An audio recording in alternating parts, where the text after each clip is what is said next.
point virgule, transpose de P. Alors, il faut compter les parenthèses patiemment.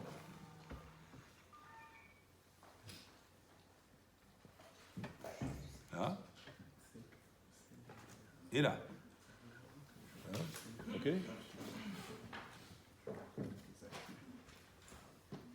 Ça y est, j'ai la matrice de rigidité.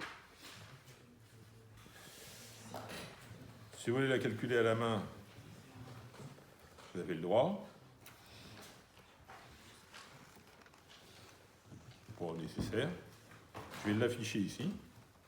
Mais c'est vraiment, ça ne me sert à rien. Hein, c'est vraiment pour montrer que c'est bien une matrice qui existe. Hein, mais il n'y a aucune nécessité.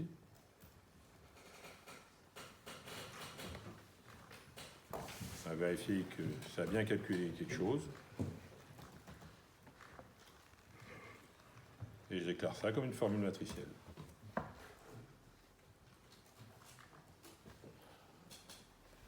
Elle a une tête sympathique, enfin, pas antipathique a priori. Vous voyez que sur chaque ligne et chaque colonne, tous les termes sont alternativement positifs, négatifs. Positif sur la diagonale. Et puis on change de signe à chaque fois qu'on change d'une ligne ou d'une colonne. Ça, c'est bon signe. Le deuxième bon signe. Allons maintenant dans la feuille de données. Imaginons que j'ai mis n'importe quelle répartition de force sur chacun des nœuds. Allez, je mets 1 méganewton à chaque nœud. Mais je pourra changer.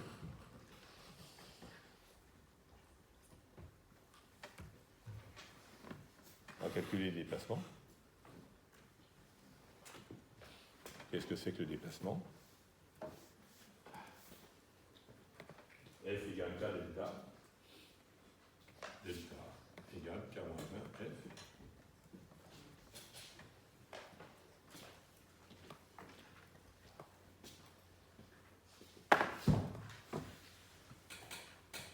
Produit maths.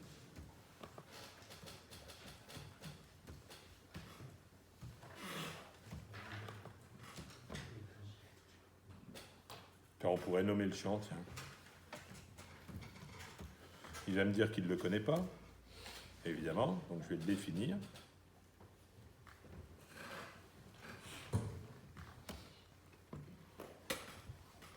Et puis il faut peut-être diviser par le module. Hein? Parce qu'ici, je n'ai pas mis mon module dans les matrices.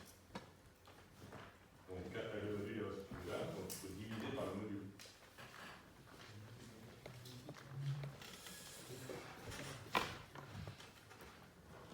Je vais appeler ça E-mode. Voilà, comme ça on sait ce qu'on fait. Et ici, diviser par E-mode.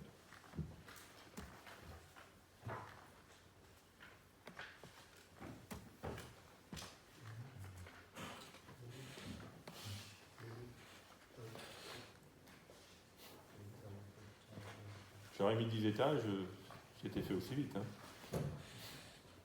35, c'était encore aussi vite. 50 aussi. Et si vous voulez un graphique, allez, on va calculer ici la cote de chaque nœud. Ben pour le premier, je prends ça. Et puis après, j'ajoute ça plus ça. Et je fais un graphique. Je vais mettre la hauteur en verticale et le déplacement en horizontal. Ça collera bien si je fais ça. Insertion. Nuage de points. Allez, comme ça. Ça ressemble assez bien. Hein, une poutre d'inertie constante avec une charge uniforme, ça ressemble bien à une parabole.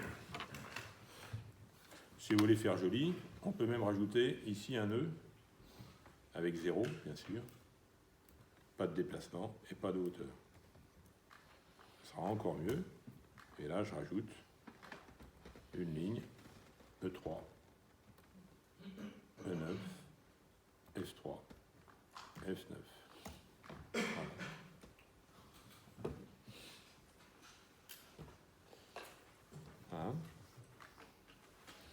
Gros avantage, ben maintenant, c'est fait.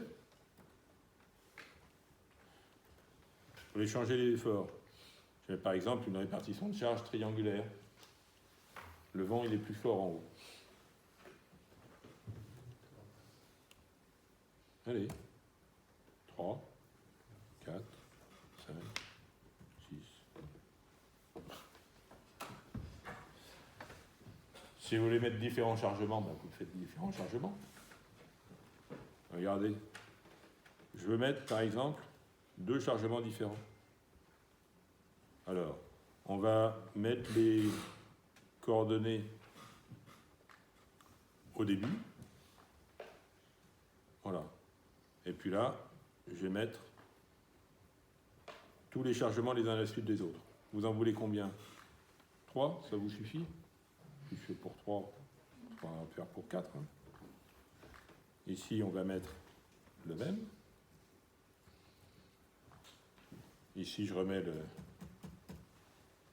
Celui-là, c'est pas la peine. Qu'est-ce qu'on fait comme troisième chargement? Une parabole? Non. Allez, on met constant. Ici, 1,5, 2, 2,5, 2,5. Ça ressemble à une distribution de vent. Et ici, j'appelle ça FNDS.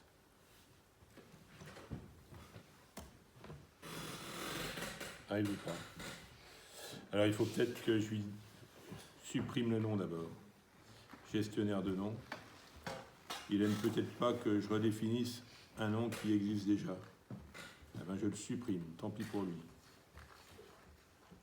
Ok? Du coup, il ne reconnaît plus. Mais là, si je fais FNDS, il comprend quelque chose. Et si je lui dis qu'ici c'est... Alors peut-être qu'il faudra que je redéfinisse la formule. Hein. Non, apparemment pas. Voilà. Apparemment pas. Je n'ai pas besoin de redéfinir la formule. Il l'a fait tout seul. J'ai les déplacements dans chacun des 3 cas de charge. Si vous voulez, je rajoute ici 0, 0. Et bien voilà le déplacement dans chacun des 4 cas de charge. J'ajoute ici une série. Insertion. Non, outil graphique. Sélectionner des données. Ajouter. Je mets la force. Non, je mets le déplacement d'abord et la hauteur après.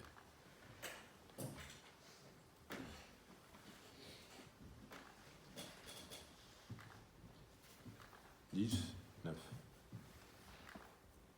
Voilà. OK. Et puis j'aurais peut-être pu jouer plus astucieusement en mettant Z en ordonnée, en abscisse et U en ordonnée, et puis en inversant les abscisses et les ordonnées. Il va savoir faire ça Excel. Voilà. Voilà le déplacement sous le 3e cas de charge.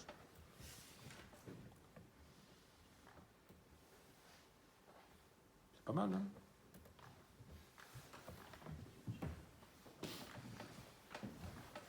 J'enregistre? Oui, j'enregistre. OK? Vous voyez bien que si vous voulez calculer ça à la main avec la méthode des forces, c'est pas difficile. Mais cette méthode-là est très efficace.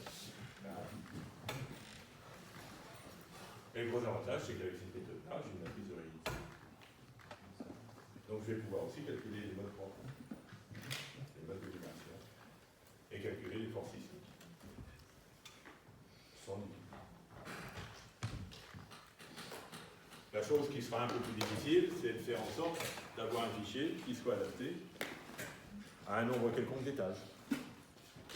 Là, si je veux changer le nombre de lignes, ben oui, je peux toujours ajouter des lignes.